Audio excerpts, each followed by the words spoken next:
ആറാം semester result വന്നിട്ടും ഇതുവരേക്കും degree സർട്ടിഫിക്കറ്റിനെ അപേക്ഷിച്ചിട്ടില്ലെങ്കിൽ എത്രയും പെട്ടെന്ന് തന്നെ ഡിഗ്രി സർട്ടിഫിക്കറ്റിനെ അപേക്ഷിക്കാൻ നോക്കുക. സർട്ടിഫിക്കറ്റുമായി റിലേറ്റ് ചെയ്യുന്ന വീഡിയോയിൽ പറയുന്നത് പോലെ തന്നെ 6 മാസത്തിനുള്ളിൽ റിസൾട്ട് വന്ന് 6 മാസത്തിനുള്ളിൽ സർട്ടിഫിക്കറ്റിനെ അപേക്ഷിച്ചിട്ടില്ലെങ്കിൽ യൂണിവേഴ്സിറ്റി ഫൈൻ ഈടാക്കുന്നതാണ്. 6 മാസത്തിന് ശേഷമാണ് നിങ്ങൾ സർട്ടിഫിക്കറ്റിനെ അപേക്ഷിക്കുന്നതെങ്കിൽ ചെറിയൊരു ഫൈൻ നിങ്ങൾ അടയ്ക്കേണ്ടതായിട്ട് വരും.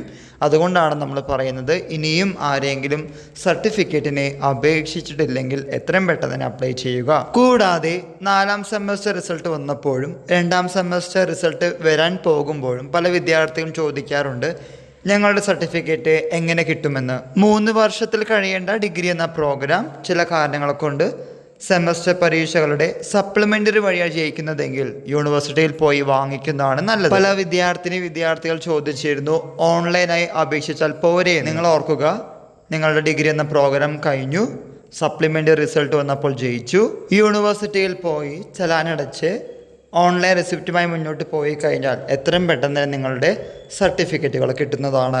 അതുകൊണ്ടാണ് നമ്മൾ യൂണിവേഴ്സിറ്റിയുടെ കാര്യം കൂടുതലായിട്ട് പ്രിഫർ ചെയ്യുന്നത്. ഇക്കാര്യം മനസ്സിലാക്കി മുന്നോട്ട് പോവുക. ഈ വിവരം നിങ്ങളുടെ ഫ്രണ്ട്സുമായും ഷെയർ ചെയ്യുക. എല്ലാവർക്കും ഒരിക്കൽ കൂടി നന്ദി, നമസ്കാരം.